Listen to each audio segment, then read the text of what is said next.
السلام عليكم متابعي الكرام. كلمة واحدة إذا قلتها في مرضك يشفيك الله ويحفظك ويحميك ويعافيك.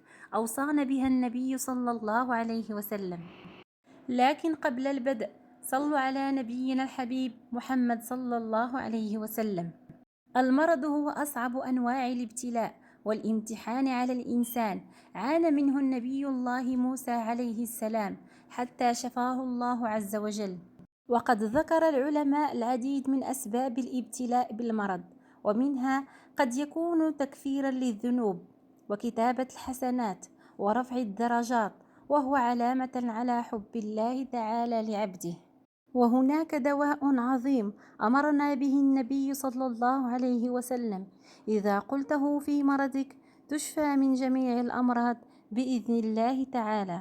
عن عثمان بن أبي العاص الثقفي رضي الله عنه أنه شكا إلى رسول الله صلى الله عليه وسلم وجعا يجده في جسده منذ أن أسلم، فقال له النبي صلى الله عليه وسلم: ضع يدك على الذي تألم من جسدك وقل بسم الله 3، وقل 7 مرات أعوذ بالله وقدرته من شر ما أجد وأحاذر.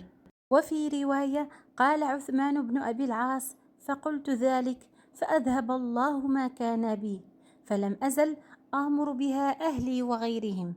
قول النبي صلى الله عليه وسلم من شر ما أجد أي من الوجع والآلام، وأحاذر أي أخاف وأحترز.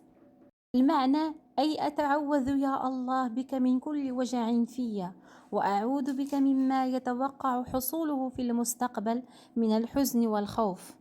فينبغي للإنسان إذا أحس بآلام أن يضع على موضع الآلام ويقول بسم الله بسم الله بسم الله 3 مرات، ثم يقول أعوذ بالله وقدرته من شر ما أجد وأحاذر 7 مرات. فإذا قلتها مؤمنا وأنه سوف يستفيد من هذا فإنه يسكن الآلام بإذن الله تعالى. وهذا أبلغ من الدواء الحسي كالأقراص والشراب والحقن، لأنك تستعيذ بمن بيده ملكوت السماوات والأرض الذي أنزل هذا المرض، فهو الذي يجيرك منه.